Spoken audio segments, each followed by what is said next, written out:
अस्सलामुअलैकुम वरहमतुल्लाहि वबरकातुहू। सफ़ा उर्दू प्राइमरी स्कूल तमरबा वानी रोड वजीराबाद नांदेड़ की जानिब से पिछले साल की तरह ही इस साल भी ऑनलाइन तालीम प्रोग्राम शुरू किया गया है।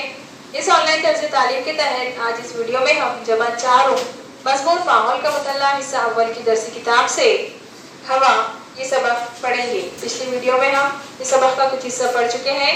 आज हम इसके आगे का सबक पढ़ेंगे।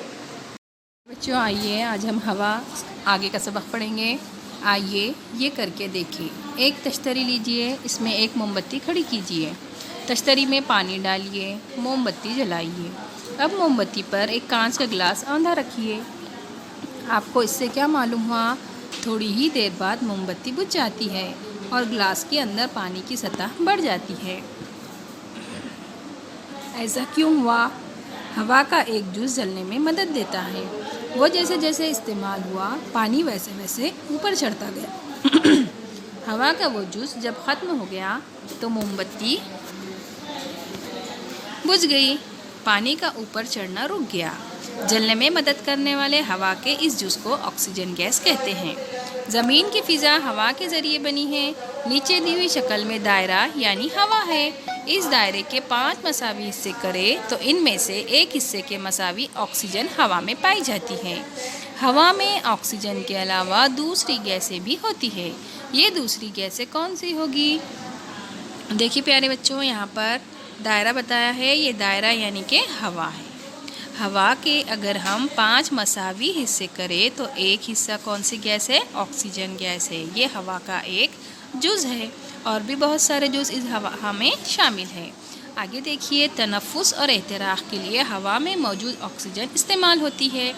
प्यारे बच्चों, अमल तनफ़ुस यानी ऐसा कौन सा अमल है? हम जो सांस लेते और ख़ारिज करते हैं, छोड़ते हैं, इस अमल को अमल तनफ़ुस कहते हैं।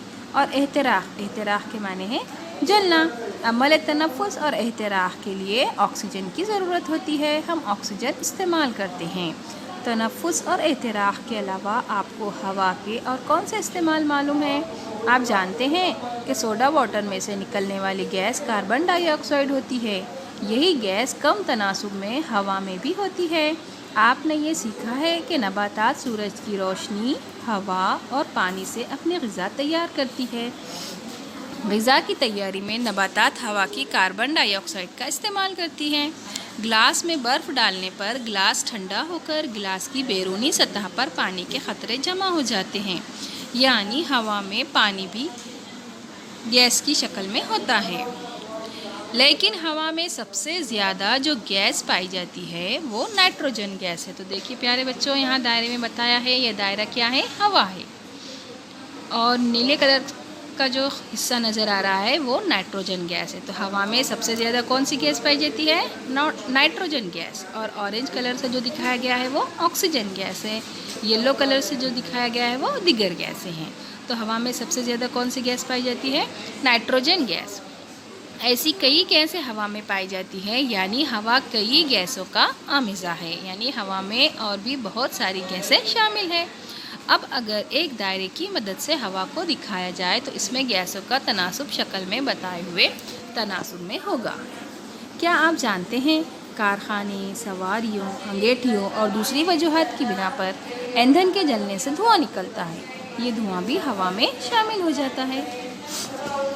हमने क्या सीखा? देखिए यहाँ पर सबक के अहम नुकात बताए गए हैं प्यारे बच्चों, इसे जहन नशीन रखिए। हवा हमारे अतराफ़ पाई जाती है। खाली नज़र आने वाली जगहों में भी हवा होती है। ज़मीन के अतराफ़ हवा का ग़िलाफ़ है, इसे फ़िज़ा कहते हैं। ज़मीन के करीब हवा की तह मोटी होती है जबकि ऊपर की तह पतली होती है। हवा कई गैसों का आमिज़ा है। ऑक्सीजन, नाइट्रोजन, कार्बन डाइऑक्साइड और आबी बुखारात हवा के बुनियादी अज्जा हैं। इसे हमेशा जहन में रखें। कोयला, पेट्रोल, डीज़ल जैसे ईंधन के जलने पर धुआं निकलता है। ये धुआं हवा में मिल जाता है। इस धुएं से सेहत ख़राब हो सकती है। इस तरह प्यारे बच्चों, हवा ये सबक हमारा यहाँ पर मुकम्मल हुआ।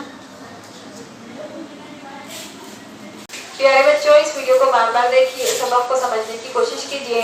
साथ ही सफ़ा उर्दू प्राइमरी स्कूल इस तालीमी चैनल को सब्सक्राइब कीजिए ताकि इस चैनल पर आने वाले नए तालीमी वीडियोज़ की नोटिफिकेशन आपको मिलती रहे। अल्लाह हाफ़िज़।